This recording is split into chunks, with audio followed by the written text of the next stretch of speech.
Accept ചെയ്യാൻ പറ്റുന്നില്ല. ഞാൻ സങ്കല്പിച്ച ഒരു പെണ്ണല്ല. അതുകൊണ്ട് അവരുടെ ഭാഗത്ത് തെറ്റോ കുറ്റമോ ഒന്നും ഉണ്ടല്ല ഞാൻ പറയുന്നത്. അവരുടെ സൗന്ദര്യം ഒക്കെ അവളുണ്ട്, പക്ഷെ ഞാൻ ആഗ്രഹിച്ച ഒരു സൗന്ദര്യമല്ല അവൾക്കുള്ളത്. അതാ സത്യം പറഞ്ഞ ഈ ഒരു ന്യൂസ് കേട്ടിട്ട് എനിക്ക് ആദ്യം തോന്നിയത് എന്താന്ന് വെച്ചിട്ടുണ്ടെങ്കിൽ, ഇപ്പൊ പല നല്ല പയ്യന്മാർക്കും പെൺകുട്ടികളെ കിട്ടാതെ നടക്കുവാണ്. കല്യാണം കഴിക്കാൻ വേണ്ടിയിട്ട് നല്ലൊരു ആലോചന വരാതെ നടക്കുവാണ്. എത്രയോ നല്ല പയ്യന്മാർക്ക് പെൺകുട്ടികൾക്ക് വേണ്ടി തെരച്ചിലാണ്, പക്ഷെ കല്യാണം നടക്കുന്നില്ല. അപ്പൊ ഞാൻ പറഞ്ഞതുപോലെ തന്നെ പത്തനംതിട്ട റാന്നിയിൽ നടന്നിട്ടുള്ള ഒരു കേസാണിത്. അപ്പൊ ഇതിനെക്കുറിച്ച് അറിയാത്തവർക്ക് വേണ്ടിയിട്ട് ഞാൻ സംഭവം ഒന്ന് പെട്ടെന്ന് പറഞ്ഞുതരാം. അതായത് കല്യാണം കഴിഞ്ഞതിന്റെ പിറ്റേ ദിവസം തന്നെ കല്യാണ പെണ്ണിനെ ചെക്കൻ പെണ്ണിന്റെ വീട്ടിൽ കൊണ്ടാക്കുന്നു. എന്നിട്ട് പെണ്ണിന്റെ വീട്ടിൽ പോലും കയറാതെ സ്ഥലം വിടുന്നു. എന്നിട്ട് ഇറ്റലിയിലേക്ക് ഫ്ലൈറ്റിൽ പോകുന്നു. ഇതിന്റെ സത്യാവസ്ഥ അന്വേഷിച്ചായി പിന്നെ വീട്ടുകാരുടെ പോക്ക്. കല്യാണത്തിന് കെട്ടിയ സ്വർണമാല വരെ ഊരി മേടിച്ചിട്ടാണ് ഇവൻ പെണ്ണിനെ പെണ്ണിന്റെ വീട്ടിൽ കൊണ്ടുപോയി വിട്ടത്. എന്തു പറ്റി, എന്തിനാണ് ഇങ്ങനെ ചെയ്തത് എന്നൊന്നും ആരോടും ഒരക്ഷരം മിണ്ടാതെയാണ് ആശാൻ മുങ്ങിയത്. കുറച്ചു കഴിഞ്ഞപ്പോൾ ഈ പെൺകുട്ടിയുടെയും ഈ ചെറുക്കന്റെയും കല്യാണ ഫോട്ടോ അടങ്ങിയ ഒരു പോസ്റ്റ് വൈറലായി.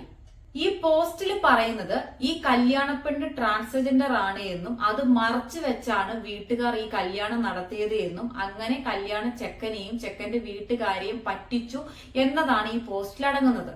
ഈ പോസ്റ്റ് പ്രചരിച്ചത് വേറെ ആരുമല്ല, ചെക്കന്റെ വീട്ടുകാർ തന്നെയാണ്. അപ്പൊ എന്താണെങ്കിലും സംഭവം നല്ലപോലെ വൈറലായി. കുറെ ആൾക്കാർ ചെക്കനെ സപ്പോർട്ട് ചെയ്യുന്നു, കുറെ ആൾക്കാർ പെണ്ണിനെ സപ്പോർട്ട് ചെയ്യുന്നു. അങ്ങനെ ഇതങ്ങ് നീണ്ടു പോവുകയാണ്. അപ്പൊ ആ സമയത്ത് കുറച്ച് വോയിസ് ക്ലിപ്പുകളൊക്കെ വന്നിട്ടുണ്ടായിരുന്നു. അതിലൊരു ചേച്ചിയുടെ ഒരു വോയിസ് ക്ലിപ്പ് ഉണ്ട്, അത് ഞാനൊന്ന് കേൾപ്പിച്ചു തരാം. കഴിഞ്ഞപ്പോഴത്തേനും രാത്രി ലേറ്റ് ആയി. ഇവര് കട്ടിലെല്ലാം റെഡിയാക്കി കിടക്കാനൊക്കെ തുടങ്ങി. അങ്ങനെയൊക്കെ വന്നപ്പം ഇവള് ആദ്യം അങ്ങോട്ട് മുറിയിലും കയറി ഡ്രസ്സൊക്കെ മാറുകയൊക്കെ ചെയ്തു. അപ്പം ഓർണമെന്റ്സ് ഒക്കെ രാത്രി ഇനിയിപ്പം വേണ്ട, ഓർണമെന്റ്സ് ഒക്കെ ഊരി വെച്ചേക്കെന്ന് പറഞ്ഞ സ്വർണ്ണമൊക്കെ ഊരി മേടിച്ചോടങ്ങാണ്ട് വെച്ചെന്നാ പറയുന്നത്. അത് കഴിഞ്ഞിട്ട് പിന്നെ അപ്പൊ ഇവനിട്ടൊരു 5 മാലയുടെ മാലയൊക്കെ ഇവരിട്ടിട്ടുണ്ടായിരുന്നു ഈ ചെറുക്കൻ കൂട്ടരൊക്കെ. പക്ഷെ അപ്പൊ അന്ന് തന്നെ അവൻ ആ സാധനം പിടിച്ച് മേടിച്ചു അവിടെ നിന്ന്. കാരണം ആ രാത്രി തന്നെ ഉണ്ടല്ലോ ഇവൻ ചെല്ലുമ്പോ ഉണ്ടല്ലോ മുറിയിലോട്ട് ഇവൻ കയറി ചെല്ലുമ്പോൾ രാത്രി 1 മണി എങ്ങാണ്ടാകാറായി.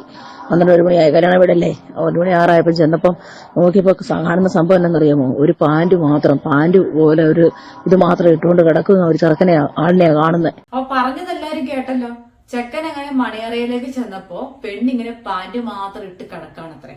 ഇത് കേൾക്കുമ്പോ തന്നെ ഇതില് ദുരൂഹതയുള്ളതുപോലെ തന്നെയാണ് തോന്നുന്നത്. എന്താണെങ്കിലും അന്നേ ദിവസം ഒരു ട്രാൻസ്ജെൻഡർ ആണ് എന്ന് മറച്ചു വെച്ച് കല്യാണം കഴിച്ച ഒരു പെൺകുട്ടിയാണ് എന്നുണ്ടെങ്കിൽ അതേപോലെ ഒന്നുമില്ലാതെ കിടക്കുവോ, പാന്റ് മാത്രം ഇട്ടിട്ട് കിടക്കുവോ?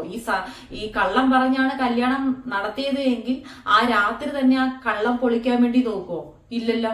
അപ്പൊ അതിൽ തന്നെ എന്തോ ഒരു ദുരൂഹതയുണ്ട്. അപ്പൊ വീട്ടുകാരങ്ങനെ അടിച്ചിറക്കുകയാണ്. അപ്പൊ കല്യാണ രാത്രി ചെറുക്കൻ മണിയറയിലേക്ക് ചെന്നപ്പോ പാന്റ് ഇട്ട് കിടക്കുന്നു എന്നൊക്കെ പറയുന്ന ഗുരുതരമായിട്ടുള്ള ആരോപണങ്ങളാണ് പെൺകുട്ടിക്കെതിരെ ഈ ചെറുക്കന്റെ വീട്ടുകാരങ്ങ് അടിച്ചിറക്കി വിടുന്നത്.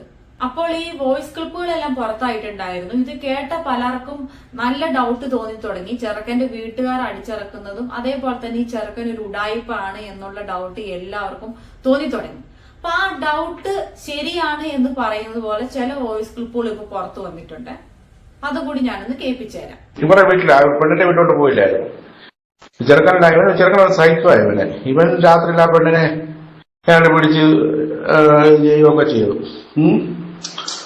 ആ കൊച്ചൊക്കെ പേടിച്ചു പോയി. അതിനെ രാവിലെ ഇവൻ കൊണ്ട് വിട്ടിട്ട് ഇവർ നേരെ ഇറ്റലിക്കാൻ കയറിപ്പോയേ. എന്നിട്ട് ഇവൻ പറഞ്ഞുണ്ടാക്കി ആ പെണ്ണാണോ മറ്റേ എന്ന് പറഞ്ഞുള്ള ആ ഇതാക്കിയേക്കും. കല്യാണത്തിന്റെ ഹോളിന്റെ പൈസ കൊടുത്തിട്ടില്ല, സ്റ്റുഡിയോ ഫാനിന്റെ പൈസ കൊടുത്തിട്ടില്ല, കേറ്ററിംഗിന്റെ പൈസ ഒന്നും കൊടുക്കാതാ പോയേക്കുന്നത്. ഇവനെ ഒരു സൈക്കോ ഇവനെ. അപ്പൊ ഈ ഒരു വോയിസ് ക്ലിപ്പ് കേട്ടപ്പോൾ അയാൾ എന്താണ് പറയുന്നത്? ചെറുക്കനൊരു സൈക്കോ എന്നാണ് പറയുന്നത്. അപ്പൊ അതിലൊരു തെറ്റും പറയാനില്ല. ഇത്രയും വലിയൊരു നുണക്കഥ കെട്ടിച്ചമച്ച് വിട്ടിട്ട് മുങ്ങിയ ആള് ചെറിയൊരു സൈക്കോ തന്നെയാണ്. പറയുന്നത് കേട്ടില്ല, ആദ്യ രാത്രി തന്നെ പെണ്ണിനെ കയറി പിടിച്ചു, പെണ്ണിന് ഷോക്കായി എന്ന്. അപ്പൊ ഇവന്റെ ആക്രാന്തത്തിന് പെണ്ണ് ഇവനിട്ട് 2 പൊട്ടിച്ചിട്ടുണ്ടാകും. അപ്പൊ അതിന്റെയൊക്കെ ദേഷ്യത്തിലായിരിക്കും ഈ ഒരു ട്രാൻസ്ജെൻഡർ സ്റ്റോറി ഇവൻ അടിച്ചിറക്കിയത്. പിന്നെ കല്യാണത്തിന് ചെലവായിട്ടുള്ള പൈസകളൊന്നും കൊടുത്തു തീർക്കാതെയാണ് ചെക്കൻ അങ്ങ് മുങ്ങിയത്. ഇതൊക്കെ വെച്ച് നോക്കുമ്പോ ഇവൻ ഭൂലോക ഉടായിപ്പെന്ന് തന്നെ പറയേണ്ടി വരും. ചെക്കന്റെ വോയിസ് ക്ലിപ്പ് ഉണ്ടേ, അതും കൂടി ഒന്ന് കേട്ടു നോക്കാം. ഹലോ ചേച്ചി, ഞാനാണെങ്കിൽ എന്നെ കൊണ്ട് വിട്ടായിരുന്നു. എന്ന് വെച്ചാൽ ഇതാണ് റീസൺ. എനിക്കാണെങ്കിൽ ഞാൻ സങ്കല്പിച്ച്, ഞങ്ങൾ വീഡിയോ കോളിൽ കൂടെ ഒന്നുമല്ല. എൻ്റെ ഒരു സങ്കല്പത്തിലെ ഒരു പെണ്ണല്ല അത്. എനിക്ക് ചേച്ചി ഇപ്പം എന്നോട് ചോദിക്കാൻ എനിക്ക് നേരത്തെ അറിയത്തില്ലായിരുന്നു. പക്ഷെ അത് അവൾക്ക് അറിയാം. എൻഗേജ്മെന്റ് വന്നപ്പോഴും ഒക്കെ വ്യത്യസ്തമായിട്ടാണ്. എനിക്ക് നമ്മൾ മുമ്പോട്ട് പോയി പല പ്രശ്നം ഉണ്ടായി അങ്ങോട്ട് രണ്ട് ഭാഗത്തു നിന്നും ക്ലിയർ ചെയ്യുന്നതുകൊണ്ടാണ് ഞാൻ ഈ വോയിസ് മെസ്സേജ് അയക്കുന്നത് ചേച്ചിക്ക്. എന്ന് വെച്ചാൽ അവർക്ക് എൻ്റെ ഒരു എനിക്ക് അങ്ങോട്ട് ആക്സെപ്റ്റ് ചെയ്യാൻ പറ്റുന്നില്ല. ഞാൻ സങ്കല്പിച്ച ഒരു പെണ്ണല്ല. അതുകൊണ്ട് അവരുടെ ഭാഗത്ത് തെറ്റോ കുറ്റമോ ഒന്നും ഉണ്ടെന്നല്ല ഞാൻ പറയുന്നത്. അവരുടെ സൗന്ദര്യം ഒക്കെ അവളുടെ, പക്ഷെ ഞാൻ ആഗ്രഹിച്ച ഒരു സൗന്ദര്യമല്ല അവൾക്കുള്ളത്. അത് പറയാനായിരുന്നു കേട്ടോ. സോറി ചേച്ചി, ഞാൻ കയറി പോവാണ്. മുന്നോട്ട് പോയി പ്രശ്നങ്ങളും വഴക്കുകളും പ്രോബ്ലങ്ങളും വരാതിരിക്കാൻ ആണ് ഞാൻ നേരത്തെ ഈ വോയിസ് മെസ്സേജ് അയക്കുന്നത്. പപ്പായോ മമ്മിയോ ഒന്നും അറിയത്തില്ല, അവർക്കൊന്നും അറിയത്തില്ല. ഞാൻ എൻ്റെ സ്വയം ഇഷ്ടത്താലാണ് ഞാൻ ഈ കയറി വന്നത്. ഇത് കേട്ടിട്ട് എനിക്ക് എന്താ തോന്നിയത്, സത്യം പറഞ്ഞ ഒരു ഉളുപ്പും ഇല്ലാത്തവൻ, അങ്ങനെയാണ് എനിക്ക് തോന്നിയത്. ഇവന് കല്യാണത്തിന് മുന്നേ ഇവൻ വീഡിയോ കോൾ വിളിച്ചു, നേരിട്ട് കണ്ടു, ഫോട്ടോഷൂട്ട് നടത്തി, എൻഗേജ്മെന്റ് കഴിഞ്ഞു. ഇപ്പോഴൊന്നും അവന് തോന്നാത്ത ആ ഒരു സൗന്ദര്യ സങ്കല്പം അവന് ഫസ്റ്റ് നൈറ്റിൽ തോന്നിയെന്ന് പറഞ്ഞാൽ ഇവന് എന്താ വിളിക്കണ്ടേ? എന്നിട്ട് പെൺകുട്ടി ട്രാൻസ്ജെൻഡർ ആണെന്ന് പറഞ്ഞ് നട്ടാ കുരുക്കാത്ത നുണയും പറഞ്ഞ് നാട്ടിൽ നിന്ന് മുങ്ങിയ മിടുക്കൻ. ഇവൻ ചിലപ്പെങ്കില് പോണ പോക്കില് ആ കുട്ടിയുടെ ഭാവിയും ജീവിതവും ഒക്കെ തുലയ്ക്കാമെന്ന് ചിന്തിച്ചു കാണും. അതായിരിക്കും ഇങ്ങനത്തെ സ്റ്റോറികളൊക്കെ ഇവൻ അങ്ങ് അടിച്ചിറക്കി വിട്ടത്. എന്റെ ദൈവമേ, ഇതേപോലുള്ള ആൾക്കാർക്കൊക്കെ പെണ്ണ് കിട്ടുന്നുണ്ടല്ലോ എന്നാണ്. നല്ല കുട്ടികൾക്കൊന്നും പെണ്ണ് കിട്ടുന്നുമില്ല.